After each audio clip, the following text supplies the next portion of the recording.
After far too long, Star Wars Rebels is back. But was the wait worth it? I'll answer that question and more in this spoiler-heavy episode review. Let's get started with Jedi Night. Fortunately, we got several clips from this episode, and I loved how they were really only the beginning of the episode. It was interesting that Ezra could reach out and find Hera through the Force in the capital city, and I enjoyed Ezra's actual plan of using the gliders. But I wish when Kanan had cut his hair, he'd told the story of his past and asked the others to call him Caleb. I feel like this was part of the original draft of the episode, but didn't make it into the final cut since the episode is so short. Moving on to another positive though, I felt like the tension and suspense in this episode was fantastic. We knew Hera was going to survive her rescue, but with all the rumors flying around about Kanan's possible death, I was on the edge of my seat. When Kanan dropped his lightsaber during the fight with Rook, I almost screamed. Plus, I like the unexpected departure of Thrawn. It felt like when he left, the suspense went even higher because it seemed like Kanan might actually make it out of the episode alive. But of course, he does not, unfortunately, and I am so pleased with Kanan's death. A weird thing to say, I know, but I knew Kanan had to die at some point this season, and I was afraid that Rook would be the one to kill him.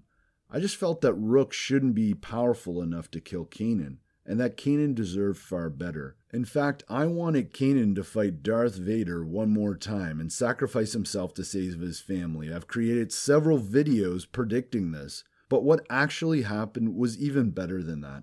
Kanan sacrificed himself for Ezra, Hera, and Sabine, and he completed their mission on Lothal by destroying the TIE Defender factory. Kanan, or Caleb's moment of self-sacrifice reminded me, as it should, of Obi-Wan Kenobi's sacrifice in A New Hope. But Kanan's death was even more profound for me because of his love for Hera. He was saving the one he loved, and Ezra and Sabine, who, like Luke in A New Hope, are the next generation that will take the fight to the Empire. Plus, moving on to my thoughts on Episode 11, Dume, it was also nice to see the Ghost Crew take the time to deal with Kanan's death, and A New Hope, Kenobi's death isn't really acknowledged.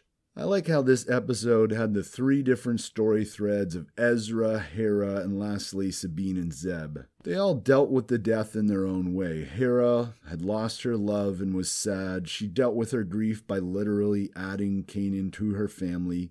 Zeb and Sabine were angry and lashed out at the Imperial forces, but in the end didn't kill Rook, not falling fully into their rage and stooping to the level of their enemies.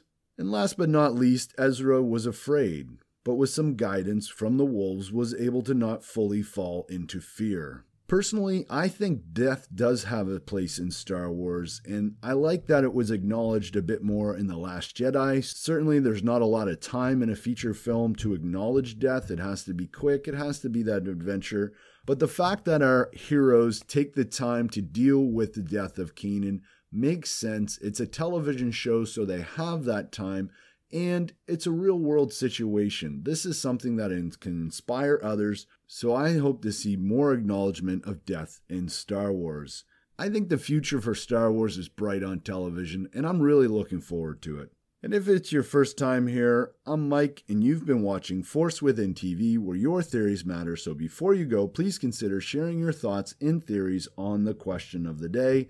And today, the question of the day is simply, what did you think of the two episodes, Jedi Night and Dume? Let me know in the comments below. And remember, my fellow theory crafting Jedi, use the Force within you to make the Star Wars community a better place. Share your theories and encourage those who do the same. May the Force be with you.